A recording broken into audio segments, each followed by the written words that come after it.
السلام علیکم ورحمۃ اللہ وبرکاتہ۔ مغرب سے کچھ صاف صاف باتیں، قسط نمبر 6، وسائل کی ناکامی۔ یہ آلات و وسائل تو اس کام کے لیے بالکل کافی تھے کہ مصائب و خطرات سے گھری اور زخموں سے چور انسانی دنیا کو جنت ارضی میں تبدیل کر دیتے، جہاں نہ کوئی مصیبت ہو، نہ مشقت، نہ مستقبل کا خوف، نہ ماضی کا غم، نہ آپس کی جنگیں ہوں، نہ دلوں کی کدورتیں، نہ افلاس ہو، نہ مرض۔ لیکن میں پوچھتا ہوں کہ کیا ان میں سے کوئی انسانی غرض پوری ہوئی؟ کیا دنیا سے خوف و اضطراب کا وجود مٹ گیا؟ کیا افلاس و پریشانی کے بادل چھٹ گئے؟ کیا اب انسانوں پر ظلم و زیادتی نہیں ہوتی؟ کیا امن و سلامتی دنیا کو حاصل ہو گئی؟ کیا لوگوں میں اعتماد پیدا ہو گیا؟ اور آخر میں یہ کہ کیا جنگ کا بھیانک اور خوفناک سایہ ہمیشہ کے لیے دور ہو گیا اور اس کا دیو سرکش آخری موت مر گیا؟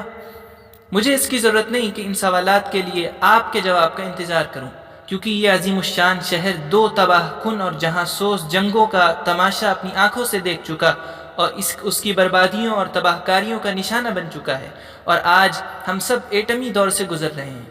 اس ملک کے مفکروں اور مصنفوں نے خود ایسی کتابوں سے ایک عظیم الشان کتب خانہ تیار کر لیا ہے، جس میں اس تمدن کی لائی ہوئی مصیبتوں کی بڑی باریک بینی سے تصویر کشی کی گئی ہے۔ اس سوسائٹی کی مصیبت و بربادی کا رونا رویا گیا ہے۔ اخلاقی انارکی، خاندانوں کی پراگندگی، بے چینی و اضطراب کا عام ہونا، خوف و دہشت کا چھا جانا ان لکھنے والوں کا موضوع بن گیا ہے۔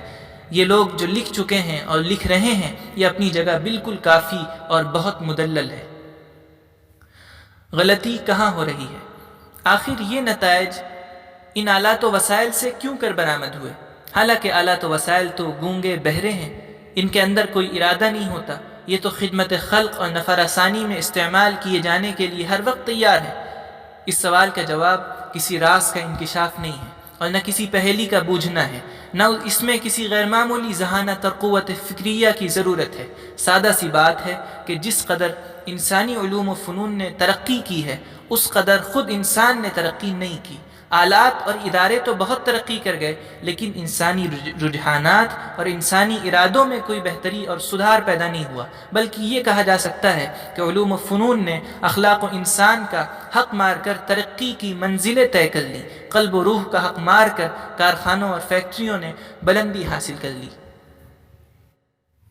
آج انسانیت کا دماغ زندہ لیکن دل مردہ ہے۔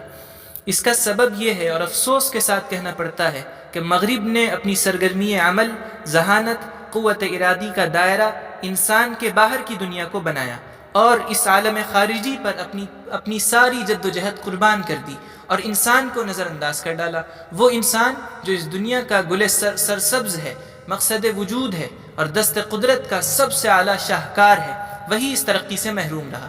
اگر نفسیات و طبیعیات، علم الحیات یعنی بائیولوجی نے کبھی اس پر توجہ بھی کی تو انتہائی محدود اور مادی انداز میں۔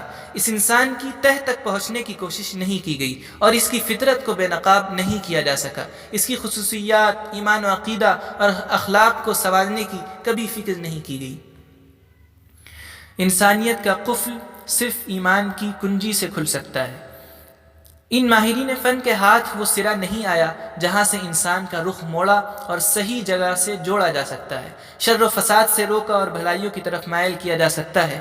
وہ سرا قلب ہے کہ جب وہ ٹھیک ہو تو انسان ٹھیک ہو جائے، اور اگر وہ بگڑا تو پورا انسان ہی بگڑ گیا۔ مگر افسوس کہ مغرب اگر چاہے بھی تو اس دل کی دنیا کا سراغ نہیں لگا سکتا۔ اس سے فائدہ اٹھانا اور انسانیت کو راہ راست پر لگانا تو اور بھی ناممکن ہے، کیونکہ ہر قفل اسی چابی سے کھلتا ہے جو اس کے لیے بنائی گئی ہو۔ اس دل کے خزانے کا بھی ایک قفل ہے، جس کی چابی ان دیو پیکر کارخانوں اور محیر العقول دانشکدوں میں تیار نہیں ہو سکتی۔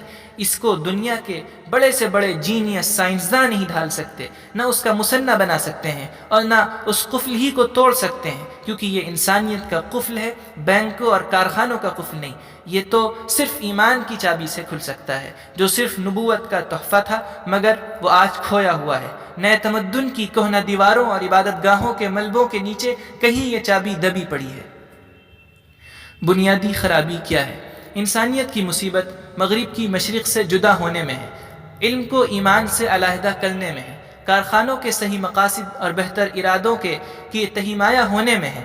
اس علیحدگی اور دوری نے ہمارے تمدن کو ہر طرح کے مصائب میں مبتلا کر دیا ہے۔ مشرق میں ایمان بڑھتا اور پروان چڑھتا رہا، مغرب میں سائنس بڑھتا اور پروان چڑھتا رہا۔ ایمان کو علم کی رفاقت کی ضرورت ہے اور علم کو ایمان کی سرپرستی اور نگرانی کی حاجت، اور انسانیت ان دونوں کی رفاقت اور تعاون کی طالب اور منتظر ہے کہ ایک نئی سوسائٹی کی تعمیر ہو، نئی نسل تخلیق پائے۔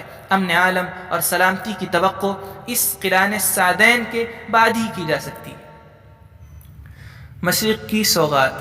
مشرق کی دولت وہ پیٹرول نہیں ہے جسے لوگ زر سیاہ کہنے لگے ہیں، اور جو آپ اپنے بڑے بڑے شہروں میں منتقل کرتے ہیں، اور جو ہوائی جہازوں کو اڑاتا اور موٹروں کو چلاتا ہے۔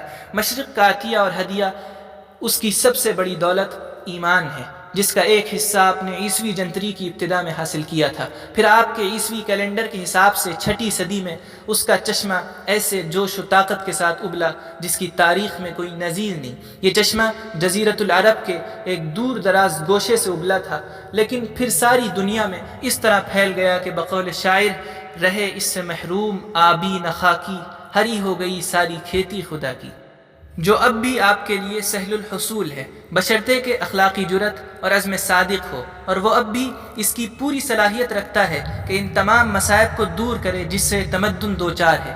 اس سرچشمے میں آج بھی یہ قدرت ہے کہ اپنی بے پایہ طاقت اور اتھاہ نشاط زندگی سے زندگی کی ایک نئی اور شاندار قسط عطا کر سکے، اور جس کے ذریعے انسانی فلاح و ترقی کا ایک نیا دور شروع ہو سکتا ہے اور ایک نئی سوسائٹی وجود میں آ سکتی ہے۔ اس کار عظیم کی ذمہ داری آپ پر سب سے زیادہ عائد ہوتی ہے، کیونکہ آپ ہی اس تمدن کے سب سے بڑے علمبردار اور ایک عرصے تک مشرق میں بھی اس کے پیغام اور روح کے حامل رہ چکے ہیں۔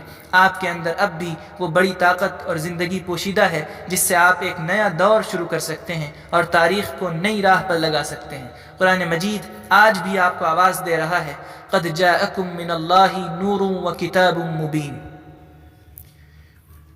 یہ حضرت مولانا ابو الحسن علی ندوی رحمہ اللہ کی وہ تقریر ہے جو 11 اکتوبر 1963 کو لندن یونیورسٹی کے یونین ہال میں کی گئی تھی، جس کا ترجمہ ڈاکٹر عبداللہ عباس ندوی نے کیا۔ اب اس مضمون کے اختتام کے ساتھ یہ ویڈیو بھی ختم ہوتی ہے۔ اگر آپ بھی اس کتابی سفر میں ہمارے شریک رہنا چاہتے ہیں تو سبسکرائب کریے اس چینل کو اور بیل آئیکن کا بٹن ضرور دبائیں۔ جزاک اللہ خیر۔